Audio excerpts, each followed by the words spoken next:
Howdy folks, it's the first week of April 2026, and welcome to This Week in the West. I'm Seth Spillman, broadcasting from the National Cowboy and Western Heritage Museum in Oklahoma City. On this podcast, we share stories of the people and events that shape the history, art, and culture of the American West, and those still shaping it today.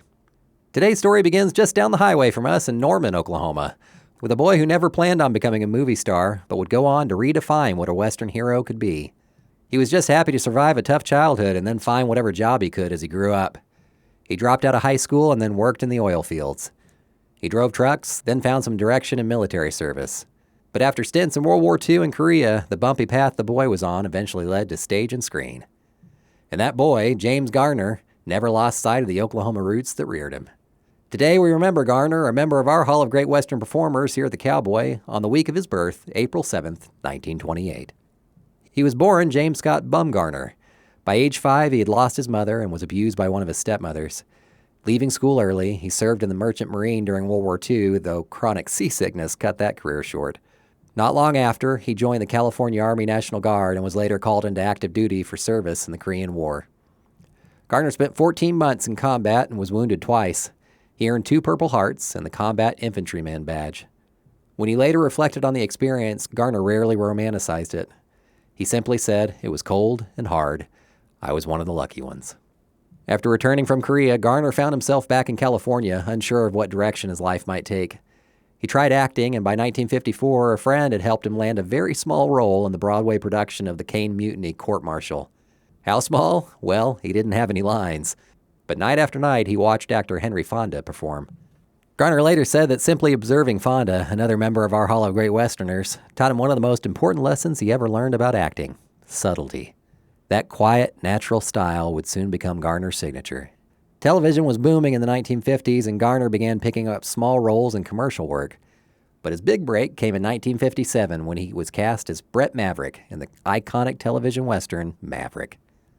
At a time when Western heroes were usually stoic gunslingers, Bret Maverick was something different.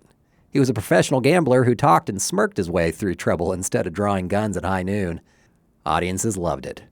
Maverick quickly became one of television's most popular shows, turning Garner into a household name. His easygoing charm and self-deprecating humor gave the Western genre a fresh new kind of hero, one who was clever, reluctant to fight, and deeply human.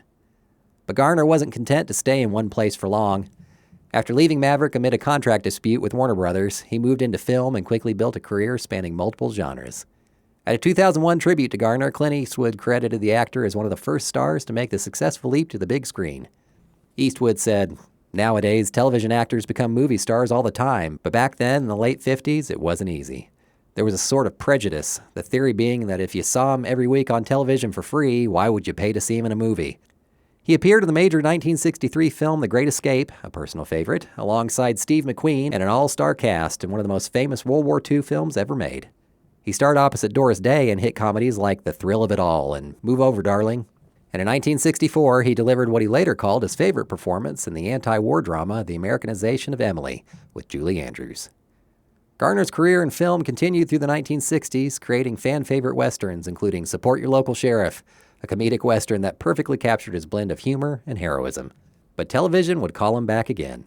In 1974, Garner returned to the small screen with a show that many fans consider his greatest role, The Rockford Files. Garner played Jim Rockford, a private detective in Los Angeles who lived in a trailer on the beach and rarely seemed to get paid for the trouble he got into. Rockford wasn't glamorous or adventurous, but beneath the weary cynicism was a good man who kept helping people anyway.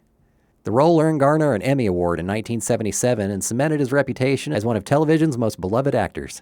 Unlike many stars, Garner also insisted on doing many of his own stunts. That wasn't always the best idea. By the end of the show's run, injuries and exhaustion forced him to slow down.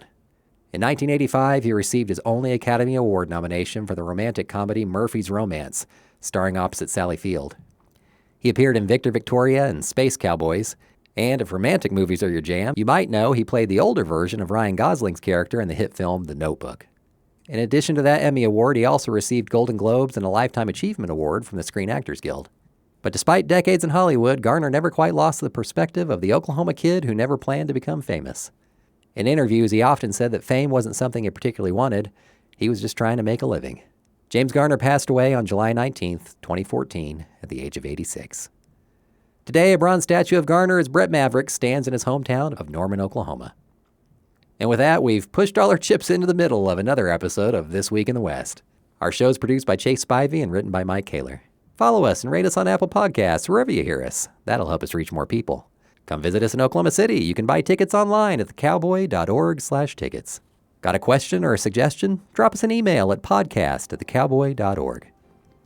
We leave you today with the words of Garner's frequent co-star, Julie Andrews. James Garner was a man's man, a ladies' man, a good old boy in the best sense of the word, a curmudgeon, he'll be the first to tell you, and a sweetheart. I don't know a lady who isn't a little bit in love with him. Much obliged for listening, and remember, come find your West here at the National Cowboy and Western Heritage Museum.